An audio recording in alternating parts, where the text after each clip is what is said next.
بسم الله الرحمن الرحيم.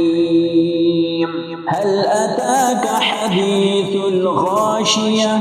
وجوه يومئذ خاشعة عاملة ناصبة تصلى نارا حامية تسقى من عين آنية ليس لهم طعام إلا من ضريع لا يسمن ولا يغني من جوع. وجوه يومئذ ناعمة لسعيها راضية في جنة عالية لا تسمع فيها لاغية فيها عين جارية فيها سرر مرفوعة وأكواب موضوعة ونمارق مصفوفة وزرابي مبثوثة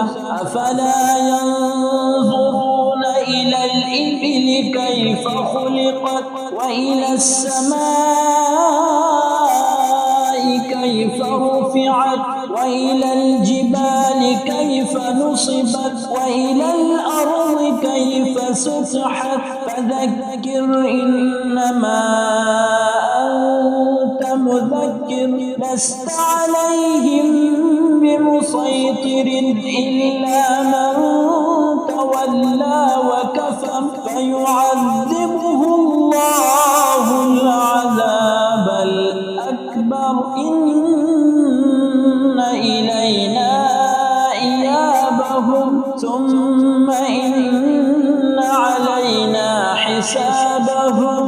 صدق الله العظيم.